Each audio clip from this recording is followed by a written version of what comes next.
आज मैं बिहार में कल रेलवे के इंजीनियर पंकज सिंह की हत्या बड़े सावधानी पूर्वक कर दी गई। पुलिस ने वही राग अलापा जो राग रूपेश कुमार सिंह की हत्या में अलापा गया था, जो मधुबनी के मोहम्मदपुर में राग अलापा गया था, वही राग कल पुलिस ने भी पंकज सिंह के हत्या के मामले में राग अलापा है। तुलसीदास जी अनेक ग्रंथ लिखे हैं, 12 ग्रंथ लिखे हैं तुलसीदास जी। पहले विनय पत्रिका लिखे, फिर रामचरितमानस लिखे। तुलसीदास जी विनय पत्रिका में कहते हैं, चिंता हो ही मोहि अपारा, अपजस नहीं होय तुम्हारा। चिंता हो ही मोहि अपारा, अपजस नहीं होय तुम्हारा। ये विनय पत्रिका में कहते हैं। मैं माननीय सुप्रीम कोर्ट से अपील करना चाहता हूँ, आपने कल परसों में उत्तर प्रदेश सरकार माननीय आदित्यनाथ योगी जी के निर्णय पर रोक लगवा दी। अभी कोरोना का तीसरा वेरिएंट, कोरोना का तीसरा लहर आने वाला है।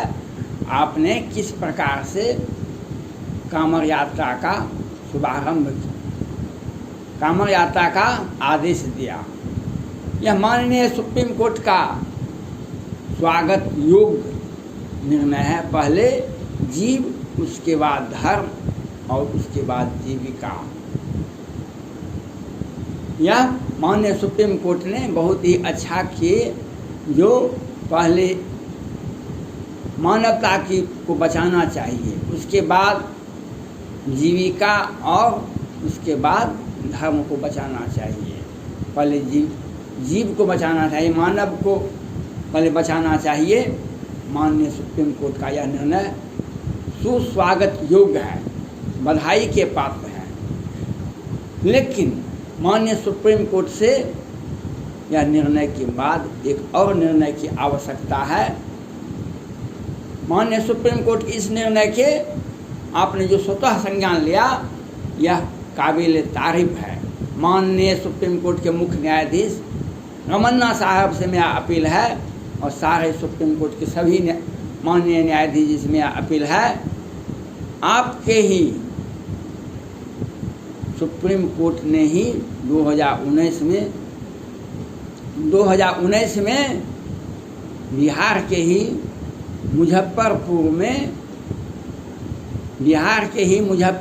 में बालिका गृह कांड का उद्भेदन करवाए थे। वहाँ पर बिहार की मीडिया में कहीं भी मुँह तक भी नहीं आई थी, और बिहार सरकार उस संस्था को अनाथ संस्था थी, और उसमें करोड़ का प्रत्येक वर्ष भौतिक सत्यापन करके उसे आवंटित राशि की जाती थी। उस संस्था के बारे में सारी मीडिया बिहार की चुपचाप बैठी हुई थी एकदम। लेकिन सुप्रीम कोर्ट को कैसे न मालूम हो गया, 2019 में इसमें 11 बच्चे की हत्या हुई थी, 34 के साथ बलात्कार किया गया था, और बिहार सरकार खुलेआम मन से कहती थी सुशासन की सरकार है, बिहारी सरकार है। इतिहास में, विश्व के इतिहास में America, England, France, Germany, Japan में इस तरह का घृणित काम कहीं नहीं हुआ होगा। लेकिन बिहार में बहुत साजिशन तरह से होता है। कल बिहार में 8-9 लोग जहरीली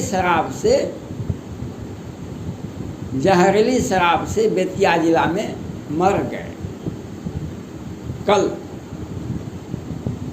मैं माननीय सुप्रीम कोर्ट से ये अपील करना चाहता हूँ, इसके पहले भी होली के शुभ अवसर पर भी जहरीली शराब से 20-25 लोग मर गए। उसके बाद 2021 की बात मैं कहता हूँ, उसके बाद कुछ केस में 10-12 को फांसी की सजा, जहरीली शराब में ही 10-12 को फांसी की सजा लोअर कोर्ट से दिला दी गई और 10-20-25 आदमी को आजीवन कारावास की सजा दी गई। और बिहार के हर जगह शराब मिलता है और बिहार सरकार का सख्त कानून है, शराब को कोई छू नहीं सकता, शराब बिहार में प्रतिबंधित है। और ये सभी बिहार सरकार शराब के बारे में निर्णय है। पटना हाई कोर्ट के माननीय न्यायाधीश जी भी ने माना बिहार सरकार, पुलिस और प्रशासन शराब बेचवाती है। मैं माननीय सुप्रीम कोर्ट से अपील करना चाहता हूँ, यह बिहार सरकार का कौन सा कानून है जो अब तक 2021 में ही 50 आदमी मर गए। 50 आदमी वो आजीवन कारावास, उसमें कुछ लोगों को फांसी के सजा को दे दी गई है। और बिहार सरकार कहती है हमारा कानून, हमारा, आपने बिहार में देखा सुप्रीम कोर्ट के आदेश का मजाक, मुजफ्फरपुर बालिका गृह कांड में छोटे छोटे कर्मचारी को, और संस्था के अध्यक्ष कोई ठाकुर जी थे, उनको सजा हो गया और सारे के सारे लोगों को बचा लिया गया सुप्रीम कोर्ट के आदेश का। अगर कहीं अपमान होता है तो बिहार में होता है। देख लीजिए मुजफ्फरपुर बालिका गृह कांड में किन किन लोगों को सजा हुई, सारे के सारे बड़े लोग बैठे रह गए। वहाँ से जिला एवं सत्र न्यायाधीश जो आदेश दिए, उन्होंने कहा इस संस्था से लड़की का सप्लाई होता था बड़े बड़े नेताओं के पास में। मैं माननीय सुप्रीम कोर्ट से अपील करना चाहता हूँ, आपके ही संस्था सुप्रीम कोर्ट ने 2019 में यह आरोप पत्र गठित करवाने का आदेश दिए। तो मैं माननीय सुप्रीम कोर्ट से अपील करना चाहता हूँ, उसकी सीबीआई जांच और 3 महीने के अंदर में मुजफ्फरपुर बालिका गृह कांड का सीबीआई जांच करवाइए सुप्रीम कोर्ट के निर्देश में। नहीं तो बिहार सरकार कितने का महिलाओं का और 11 का हत्या हुई थी, 11 बच्ची की हत्या हुई थी, 34 का बलात्कार हुआ था मुजफ्फरपुर बालिका गृह कांड में। और आपने देखा माननीय सुप्रीम कोर्ट, एक फौजी परिवार होली के शुभ अवसर पर दिन के उजाले में 5-5, उसे बीएसएफ का जवान था, सेना का जवान था, पूरा खानदान, पूरा परिवार सैनिक था, उसको बिहार सरकार द्वारा संरक्षित अपराधी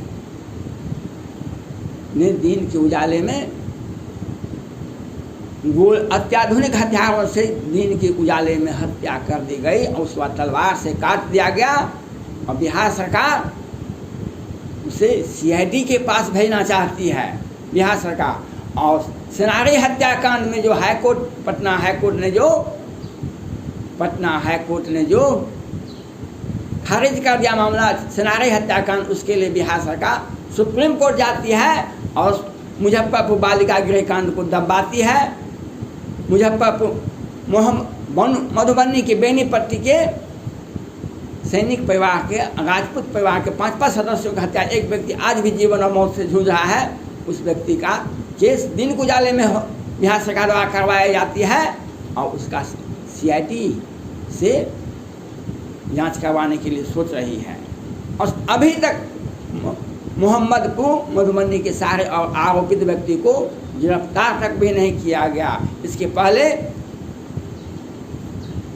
शिवहर के ही थे श्री नारायण सिंह, पहले उनकी हत्या विधानसभा चुनाव में कर दी गई थी। उसके बाद 1 महीना नहीं हुआ है अभी, उसके भाई की हत्या कर दी गई थी।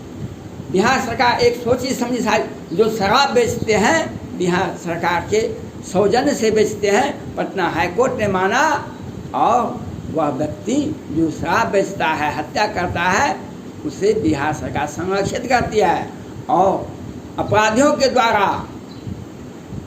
निर्दोष लोगों की हत्या दिन के उजाले में, जैसे मधुबनी के मोहम्मदपुर में की जाती है। रावण सेना संगठन के अध्यक्ष, भुनिहार सेना संगठन के अध्यक्ष, मोहम्मद सेना संगठन के अध्यक्ष और परशुराम सेना संगठन के अध्यक्ष दिन के उजाले में, ये लोग सत्ता संरक्षित अपराधी हैं और ये लोग दिन के उजाले में हत्या करते हैं। उसी परिवार का सुरेंद्र सिंह का एक बेटा को पहले ही पुलिस हरिजन एक्ट में जेल में भेज देती है, क्योंकि रहेगा तो वह प्रतिरोध करेगा। बिहार सरकार इस तरह से काम करती है। माननीय सुप्रीम कोर्ट से मैं अपील करना चाहता हूँ, कल पटना हाई कोर्ट ने बिहार सरकार को कहा बेदिमाग। इसके पहले पटना हाई कोर्ट ने पूछते रह गया बिहार सरकार से, आप बताइए कोरोना से बिहार में 15 अप्रैल से 15 जून तक कितने लोग 2 महीने में कोरोना से लोग मरे हैं? आप बताइए कहाँ कहाँ के लोग मरे हैं, कैसे मरे हैं, उनका हुलिया क्या है, उनका पता क्या है, किस मोहल्ले में, किस पंचायत में, किस टोले में, किस गांव में जिन व्यक्ति की मृत्यु कोरोना से हुआ है उसका नाम पता बताइए। बिहार सरकार के प्रवक्ता हैं नीरज सिन्हा जी, कहते हैं बिहार भारत का पहला राज्य है जो कोरोना महामारी को मरने वाले को मुआवजा दे रही है बिहार सरकार। मैं नीरज सिन्हा जी से कहना चाहता हूँ, विश्व में और भारत में अनेक राज्य हैं, सभी राज्यों में जो घोटाला होता था, आपने बम्बई में देखा होगा, महाराष्ट्र में देखा होगा, सचिन वाजे मनसुख हिरेन केस में जब पूछताछ की गई तो 100 करोड़ का टारगेट था, बिहार में तो 1000 करोड़ का टारगेट है। शराब क्यों बिकता है बिहार में? पुलिस के द्वारा, बिहार सरकार द्वारा संरक्षित है। जो वह शराब बेचेगा बिहार सरकार को, जदयू को चंदा देगा और पुलिस के प्रोटेक्शन में छोटे छोटे पुलिस पदाधिकारी को निलंबित कर दिया जाता है। और बिहार सरकार 5 की 6 में एक हत्या का मामला हुआ था, तत्कालीन सुप्रीम कोर्ट आए हुए थे, सुप्रीम कोर्ट के मुख्य न्यायाधीश वह आके बोले थे पटना में आकर के, बिहार में न्यायालय के बाहर ही फैसला हो जाता है किस व्यक्ति को फांसी देना है, किस व्यक्ति को सजा देना है, किसको रिहाई करना है। ये एक सोची समझी साजिश है बिहार सरकार में। कल ये आपने देखा जो 8-9 व्यक्ति मर गए जहरीली शराब से, इसके पहले भी 20-25 आदमी मरे थे और जो बच गए वह आजीवन कारावास होगी, सजा होगी, सजाए मौत होगी। और बिहार सरकार शराब का प्रतिबंध लगाती है और कहती है नहीं, बिहार में शराब प्रतिबंधित है, शराब को कोई छू नहीं सकता है और मरने वालों पर दया भी नहीं आती, वे रो नहीं सकते हैं, मीडिया कुछ बता नहीं सकती है। और ये कहते हैं सुशासन की सरकार। माननीय सुप्रीम कोर्ट से मेरा अपील है, आपने उत्तर प्रदेश में संज्ञान लिया, यह स्वागत योग्य है। आपको बिहार में हस्तक्षेप करना चाहिए। 265 वेंटिलेटर खरीदा गया था बिहार सरकार द्वारा, दवा घोटाला, ऑक्सीजन घोटाला और मुजफ्फरपुर बालिका गृह कांड और शराब से मरने वालों के लिए बिहार सरकार दोषी है। बिहार सरकार पर, मुख्यमंत्री पर, गृह मंत्री पर FIR होना चाहिए, नहीं तो अगर आपने नहीं किया, नहीं हस्तक्षेप किया, बिहार की जनता त्राहिमाम कर रही है।